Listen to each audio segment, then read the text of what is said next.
I mentioned the Cybertruck attack in Las Vegas. Right now, we are going to go to a law enforcement briefing of that event. Once the fire went out through the suppression efforts of the fire department, you'll see some of the evidence in the back of the vehicle. So those are gasoline canisters.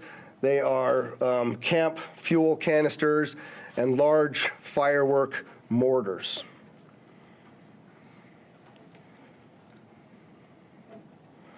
What I also would like you to pay attention to on that video, as you see that, it looks like the exterior of that truck is completely intact as it sits there.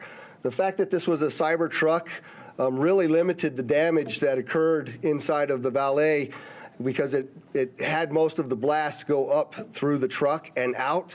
In fact, if you look on that video, you'll see that the front glass doors at the Trump hotel were not even broken by that blast, which they were parked directly in front of. You can see that in the video there.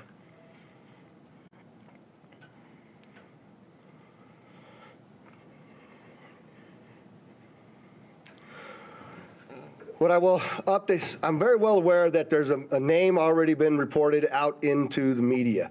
I am not going to confirm any names to you as I sit here today, because I cannot do that with 100% certainty of who the individual is. What I can tell you is we do know the truck was rented in Colorado. We were able to trace that truck through the Tesla charging stations, and it arrived here in Las Vegas this morning at about 7:30 and went up and down Las Vegas Boulevard before immediately pulling into the Trump Towers. Unfortunately, there were 7 people that reported injuries during this incident. All of them still remain as minor injuries and were treated at UMC. I would like to thank the Resorts World, because, as you know, we had to close down the Trump and evacuate it, as well as the Fashion Show Mall. And the Resorts World was very gracious in taking those hundreds of individuals in over there, housing them and feeding them prior to us being able to completely clear the hotel. The hotel and fashion show are back open for business. The Trump will remain closed as we continue this lengthy investigation as we move forward. I'm going to yield now to Chief Billy Samuels, but I'd like you to also recognize all of our exceptional elected officials that have come to support the police and the fire department and this community in remaining safe. There is no further threat to the community as I sit here today, and I just want to make sure that our community understands we believe this to be an isolated incident, and it is now over as far as the danger. So, Billy?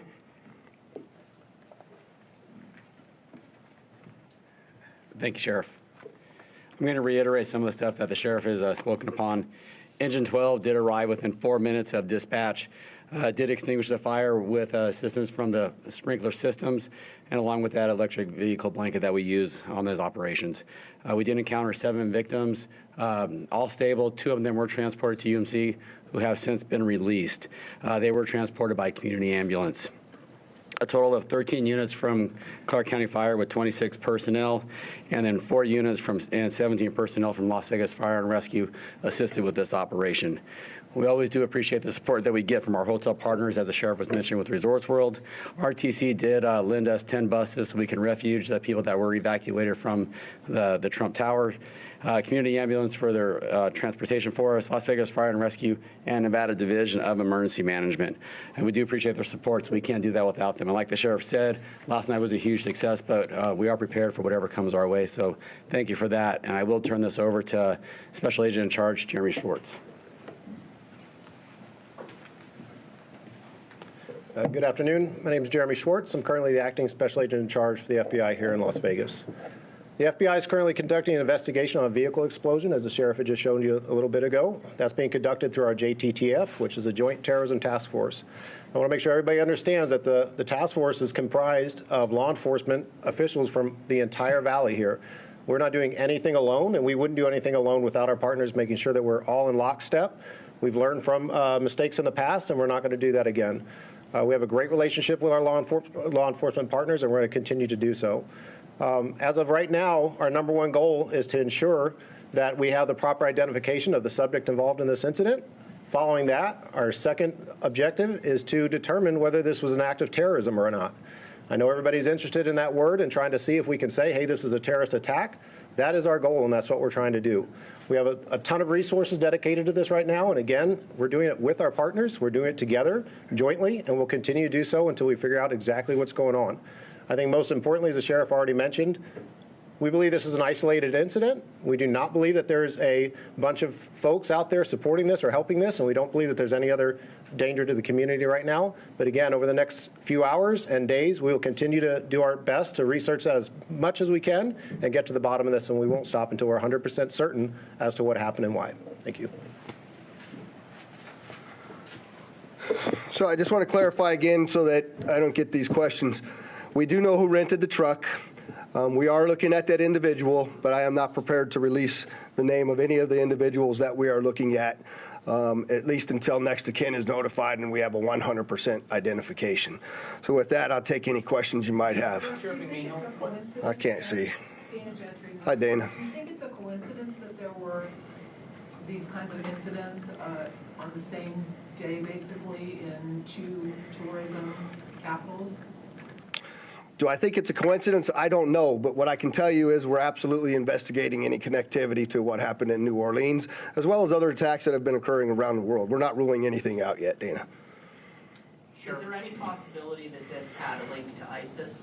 There have been suggestions that the New Orleans attack might have. Yeah, so the question is there any links to ISIS? And I will tell you that we don't have any indication of that here in Las Vegas, no overt ISIS flag as was seen in New Orleans. But again, we are investigating every aspect of this, and if that comes to light, we'll certainly update you. I'm sorry, sir. What was the time between the truck's arrival and the explosion? About 1 hour was the amount of time between the arrival of the truck here in Las Vegas, or at least our first notification of the arrival and the explosion that occurred at the tower. How long were you out in the porte-cochere before the explosion? It was only there for it was sitting in the porte-cochere for about 15 seconds before it exploded. Was that 15? Where'd Dory go? 15 to 20 seconds. I just want to make sure I gave you the right info. Do you find the connection of the Elon Musk, Tesla, Donald Trump connection to be interesting from an investigative perspective? Well, I mean, it's a Tesla truck, and we know that Elon Musk is working with President-elect Trump, and it's the Trump Tower, so there's obviously things to be concerned about there, and that's something we continue to look at. Do you need to re-examine security procedures at hotels? Yeah, so I'm glad you asked that question. Do we need to re-examine security procedures? We were very successful in the night before. I'm surprised this happened, to be quite frank with you, and that's certainly something we're going to have to look at in target hardening, what that looks like. But to your question, Dana, I did forget to mention that I have authorized what we call an ABX roster to continue for the next 2 days, which is my New Year's Eve staffing plan of over 1,000 officers, both in our community neighborhoods as well as on the Strip and downtown, in partnership with all of the other law enforcement agencies, City of Las Vegas Marshals, North Las Vegas, Henderson, just to ensure that even if we had a copycat or somebody else wanted to go up and conduct an attack, that we have the appropriate and available resources to handle it. Have you all found any devices inside the Cybertruck that could have been used to set off those explosives? No, the question is, did we find any devices that would be used to set off the explosives? And the answer is no, I don't know how they were ignited. Clearly, with what you see in there, something set them off, but I don't know what it was yet. We haven't been able to process the vehicle yet. Has LVMPD been in contact with Tesla Code to get the analytics from the vehicle, cameras? Yes, actually, I have to thank Elon Musk specifically. He gave us quite a bit of additional information in regards to how the vehicle was locked after it exploded due to the force of the nature of the force from the explosion, as well as being able to capture all of the video from the Tesla charging stations across the country, and he sent that directly to us, so I appreciate his help on that. I'll take one more question. Elon Musk is claiming that this I'm sorry, you got to speak up for me. Elon Musk is saying this vehicle and the vehicle in New Orleans were rented from the same company. Has there been any other indication that these two events might be associated? It's another, the question is both vehicles, I'm being told New Orleans was rented from Turo and so was ours. That's another coincidence that absolutely is continuing to bear from our investigation that we have to continue to look into. So thank you very much. And as we get additional information for all of you, I'm sorry, I'll give you a shot. Are your investigators using any of the city license plate readers this evening? That's the question is, are we using the license plate readers and the technology? Well, one, you see the drone flight through the vehicle because it was unsafe to get there, so that we're using that technology. Thankful to have it, as well as the first indication of that vehicle arriving here in Las Vegas came from a license plate reader. So technology has been very useful to us in resolving this. And again, I'll commit to come back to you all when we have confirmation of the suspect's name, who they are, what their background is. We will get that information back out to you. We'll call another press conference and provide it. And I'd just like to, again, thank the mayor, the commissioners, the other law enforcement leaders, and of course our attorney general for showing up and supporting us in this event. It's been a statewide effort, and I appreciate it. Thank you. We have been listening to Las Vegas law enforcement officials detailing a truck explosion outside the Trump Hotel there. This is what we have learned, that the driver was the sole occupant and is now deceased. That truck was rented in Colorado via the Turo app, which is the same app that was actually used by the New Orleans attacker. So officials are looking into whether there's any link between those two. Smoke was seen, then the truck exploded, as you see there on your screen in surveillance images. We learned from law enforcement that gas canisters and camp fuel canisters were found in the back of the truck. The sheriff said the fact that this was a Cybertruck limited the damage, that most of the damage went up and out of the truck, but still 7 people reported minor injuries. We do know, though, that the glass doors of the Trump Hotel, which were right outside where this occurred, were not broken. Law enforcement is confident there is no further threat to the community. They believe this is an isolated incident and that the danger is over, and they're working to determine if this was an act of terrorism. Now, the Trump Hotel will remain closed as they move forward with the investigation. We will have much more updates on this, as well as the attack in New Orleans. Right now, we're going to take a break. You're watching CBS News 24/7.